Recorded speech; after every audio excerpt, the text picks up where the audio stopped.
हमें देखनी है आजादी। हमारा देश 1947 में अंग्रेजों की गुलामी से आजाद हुआ था, पर क्या हम सच में आजाद हैं? आज भी हम भ्रष्टाचार, नशे, अंधविश्वास और महिलाओं के प्रति भेदभाव की जंजीरों में जकड़े हुए हैं। एक ऐसा मंजर जहां रिश्वत और बेईमानी हमारे समाज की जड़ को कमजोर कर रही है।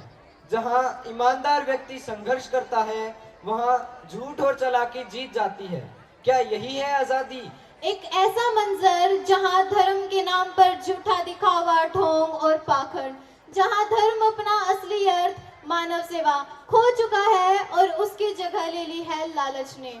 एक और शराबी पति जो अपने ही घर को नर्क बना देता है, उसकी पत्नी की पीड़ा यही सवाल उठाती है। आजादी कब मिलेगी उस औरत को जो रोज अपने ही घर में अपमान झेलती है? यह नाटक हमें सोचने पर मजबूर करेगा कि समाज को बदलने से पहले हमें खुद को बदलना होगा। जब हर व्यक्ति अपनी जिम्मेदारी को समझेगा, तभी समाज में परिवर्तन आएगा। यह नाटक हमें एक जागरूक, ईमानदार और कर्तव्यनिष्ठ नागरिक बनने की प्रेरणा देता है।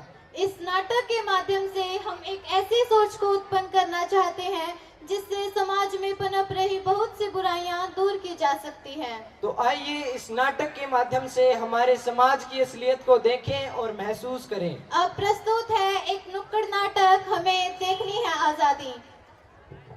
नाटक देखो, आजादी का नाटक देखो,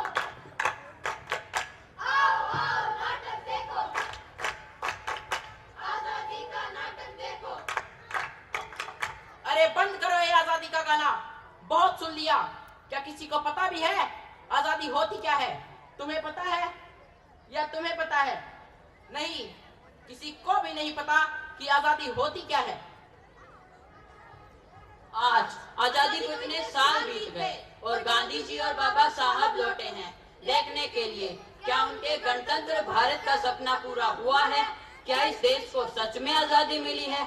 तो चलिए देखते हैं। आज घर से चूड़ी तोड़ दे, चूड़ियों को तोड़ दे, हमें चूड़ियों को तोड़ दे। मांगने से ना मिले वो अधिकार अपना छीन ले, अधिकार अपना छीन ले। चल पड़े बाबा साहब, कितने ही सपने सजाए थे ना हमने अपने भारत को लेकर। हाँ बापू, चलिए देखते हैं कैसा है हमारा आजाद भारत। मेहरबानी करके आप ये नशे की लत छोड़ दो और घर में भी ध्यान दिया करो। घर में खाने के लिए अनाज का एक दाना तक नहीं है। वह सब कुछ मुझे नहीं पता, बस मुझे पैसे दो। मेरा शरीर कांप रहा है और दिमाग काम नहीं कर रहा। अब जल्दी मुझे पैसे दो और मुझे जाने दो। यह पैसे मैं नहीं दूंगी, यह पैसे बच्चों की किताबें लेने के लिए रखे हैं। चुपचाप मुझे पैसे दो, यहाँ से हटो, मुझे देर हो रही है। मम्मी पापा, आप रोज क्यों झगड़ा करते हो? आपके इस झगड़े की वजह से मैं पढ़ाई भी नहीं कर पाता हूँ। क्या अब इस घर में खुश रहना गुनाह है? शराब के दुष्प्रभाव से परिवार बर्बाद होते हैं। स्वयं को बुरी लतों से मुक्त कर लेना ही असली आजादी है। असली आजादी है, असली आजादी है। नशे के माहौल से, इनके असभ्य घोल से मुक्त आजादी कब मिलेगी? हमें आजादी कब मिलेगी? हमें आजादी कब मिलेगी? तो देखा आपने, हमारी आजादी का मतलब सिर्फ स्वतंत्रता ही नहीं बल्कि जिम्मेदारी भी है। तो चलिए चलते हैं आजाद भारत में बेटियों की सुरक्षा की ओर ध्यान खींचते हुए एक दृश्य की ओर। क्या आपने सोचा है कि हमारी बेटी को बड़े होकर क्या बनाना है? डॉक्टर, इंजीनियर, एथलीट या फिर कोई साइंटिस्ट? यूँ तो हर माँ बाप का सपना अपने बच्चों को काबिल बनाना होता है, पर तुम्हें नहीं लगता कि बेटी को समाज में कितनी असुरक्षा है? अकेले लौटने में डर लगता है।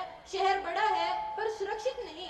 डर हमारी कमजोरी नहीं, समाज की नाकामी है। समाज की नाकामी है, समाज की नाकामी है। सड़कों पर अकेले चलना किसी चुनौती से कम नहीं। यह कैसी आजादी? बदलाव हमसे और आपसे ही शुरू होगा। हमें हमेशा याद रखना होगा कि बेटियां सबकी साझी होती है। आइए हम सब मिलकर बेटियों के लिए एक सुरक्षित और सम्मानजनक समाज बनाने का प्रयास करें। बेटियों की सुरक्षा करना हम सब की जिम्मेदारी है। आइए हम सब मिलकर उनकी रक्षा करें। बुरी नजर से तकने वाले, गलत धारणा रखने वाले, इन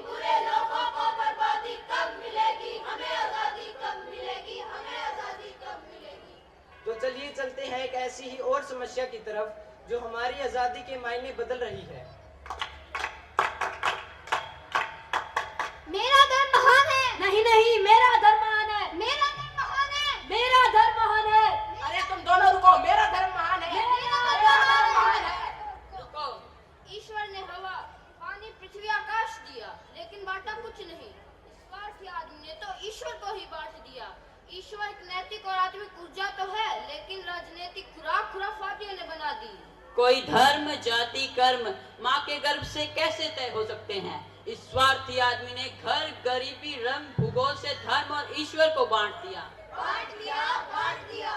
धर्म और जाति की लिस्ट किसी राजनीतिक ऑफिस में तो मिलेगी, लेकिन किसी ब्लड बैंक में नहीं मिलेगी। देश में अमन और शांति के लिए हर भारतीय को चाहिए कि हर एक हिंदू, मुस्लिम, सिख और ईसाई एक सच्चा भारतीय बने।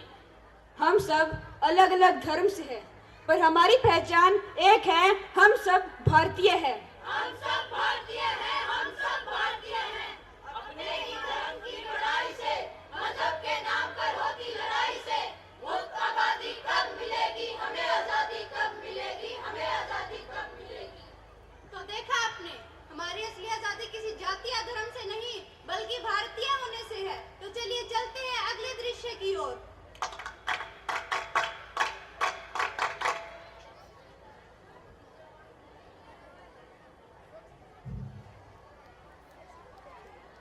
ओह, लाइव एक्सीडेंट।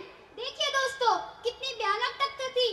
पूरा खून फैला हुआ है। आवाज सुनिए, बेचारा कितना तड़प रहा है। ये रील पक्का वायरल होगी। वायरल होगी, वायरल होगी। रुको, तुम क्या कह रहे हो? तुम्हारी बहन के पास फोन करूं? पहले तुम्हारा क्लोजअप लेता हूँ। इमोशंस आ रहे हैं। इमोशन आ रहे हैं, इमोशन आ रहे हैं। सड़क पर तड़पती जिंदगी, वाह क्या कैप्शन रहेगा। राहुल भैया, ये क्या हो गया? किसी ने मदद क्यों नहीं की? कोई मदद करो, मदद करो। तुम कर क्या रहे हो? यहाँ मेरा भाई इलाज के लिए तड़प रहा है और तुम इसका वीडियो बना रहे हो। क्या तुम्हारी एक रील मेरी भाई की जान से ज्यादा कीमती है? सॉरी, मैं बस जरूरी फुटेज ले रहा था। लोग देखते हैं ये सब। फुटेज नहीं, जिंदगी जरूरी है। जिंदगी जरूरी है, जिंदगी जरूरी है। अगर कल को तुम्हें चोट लगेगी तो लोग तुम्हें उठाएंगे या फिर तुम्हारा वीडियो बनाएंगे। तुम्हारे अंदर जरा भी इंसानियत नहीं बची। मोबाइल हमें जोड़ने के लिए बना था, लेकिन उसने हमें अपनी मानवता से दूर कर दिया। मानवता सबसे बड़ा धर्म है। दूसरों की मदद करना ही एक असली देशभक्ति है। असली देशभक्ति है, असली देशभक्ति है। दुर्घटना के वक्त बनती रील से, सिर्फ मोबाइल में मदद की अपील से, भला जिंदगी बुनियादी कब मिलेगी हमें? आजादी कब मिलेगी हमें? आजादी कब मिलेगी? तो देखा आपने, मानवता शर्मसार हो गई जब लोगों ने इंसान को बचाने की बजाय अपने कैमरे को प्राथमिकता दी। तो चलिए चलते हैं एक ऐसी ही और समस्या की तरफ जो हमारी आजादी को खोखला कर रही है। साहब, कई दिनों से मैं आपके ऑफिस के चक्कर लगा रहा हूँ। अब तो मेहरबानी करके मेरा काम कर दीजिए। अरे भाई, तुझसे कितनी बार कहूँ, तुम्हारा काम बहुत कठिन है और बड़े साहब भी मना कर रहे हैं। और तुम्हें जो समझाए वैसा करो ना भाई। लेकिन साहब, मेरे सभी कागज सही है और मैं अपना हक पाने का हकदार हूँ। हकदार हूँ, हकदार हूँ। तो मैं रिश्वत क्यों दूँ? फिर तो तुम सत्यवादी हरिश्चंद्र बनकर अपनी सब फाइलों को लेकर इधर उधर फिरते रहो, तुम्हारा काम नहीं होगा। लेकिन साहब, आप मेरे कागज देखिए तो सही। भाई साहब, इस दफ्तर में काम पैसा देकर ही किया जाता है, कागजों से नहीं, नोटों की मोहर लगती है। पर साहब, मैं एक मेहनतकश आदमी हूँ। रिश्वत देना मेरे सिद्धांतों के खिलाफ है। सिद्धांतों के खिलाफ है, सिद्धांतों के खिलाफ है। सिद्धांत? कैसे सिद्धांत? यहाँ कोई सिद्धांत नहीं चलते, यहाँ सिस्टम चलता है, सिस्टम। देश आजाद हो गया, पर आम आदमी आज भी इनके जैसे भ्रष्टाचारियों की कैद में है। अगर हर सरकारी मेज पर रिश्वत का खेल चलता रहा तो हम जैसे ईमानदार लोगों को न्याय कब मिलेगा? भ्रष्टाचार रोकना सिर्फ सरकार का काम नहीं, हर नागरिक की ईमानदारी ही असली बदलाव लाती है। रिश्वतखोर अफसरों से, हमारे अधिकारों के तस्करों से सुरक्षा बुनियादी कब मिलेगी हमें? आजादी कब मिलेगी हमें? आजादी कब मिलेगी? तो देखा आपने, हमें अंग्रेजों से तो आजादी मिली, पर आज भी हम भ्रष्ट व्यवस्था के गुलाम हैं। तो चलिए चलते हैं अगले दृश्य की ओर जो हमारी आजादी के मायने बदल रहा है।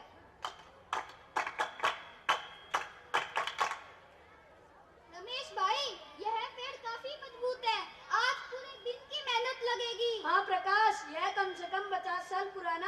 लेकिन हमें ठेकेदार को लकड़ी जल्द देनी है। जल्दी हाथ चलाओ। रुको भाई, रुको रुको।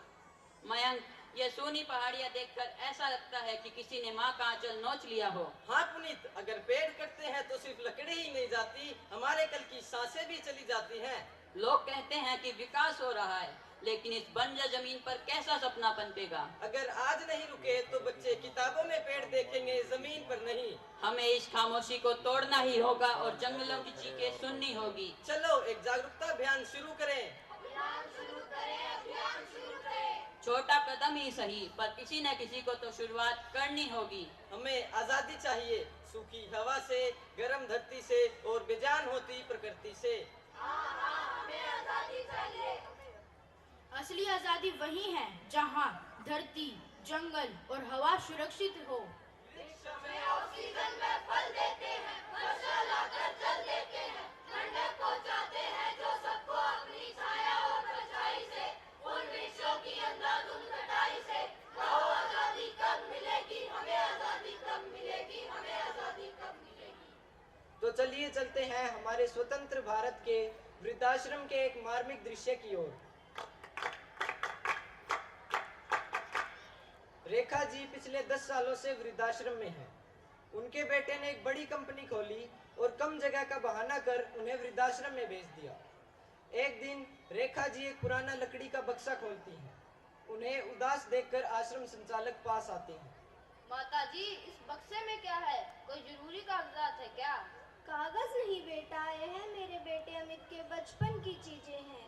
यह खिलौना उसके पहले जन्मदिन पर मैंने दिया था, और यह पेंटिंग, इसमें उसने अपना एक घर बनाया था। वाह, ये पेंटिंग तो बहुत सुंदर है। सुंदर तो है बेटा, परंतु इसमें एक चीज की कमी है। पता है क्या? क्या कमी है माता जी इस पेंटिंग में? इस पेंटिंग में एक कमरा कम है। मैंने कभी नहीं सोचा था कि उसके इतने बड़े घर में मेरे लिए इतनी सी भी जगह नहीं होगी। पर माता जी, यहाँ भी तो आपको कोई कमी नहीं है। यहाँ भी तो आपके परिवार के जैसा ही है। माता पिता बोझ नहीं, परिवार की नींव होते हैं। उनका सम्मान करना ही सच्ची आजादी और संस्कारी भारत की पहचान है। भारत की पहचान है, भारत की पहचान है। अपने माला के बिखरे मोतियों से, अपने नन्हे पोते पोतियों से, यह बूढ़ी दादी कब मिलेगी हमें, आजादी कब मिलेगी हमें, आजादी कब मिलेगी। तकनीक वरदान है, अगर इंसान इसका गुलाम ना बने। हमने सोचा था भारत प्रेम, शांति और सच्चाई का प्रतीक बनेगा, पर आज हम नफरत, स्वार्थ और डर के गुलाम हैं। अब भी वक्त है, अगर हर भारतीय खुद को बदले तो भारत फिर से विश्व गुरु बन सकता है। हमें देखनी है आजादी हर हाल में, हमें देखनी है, हमें देखनी है आजादी।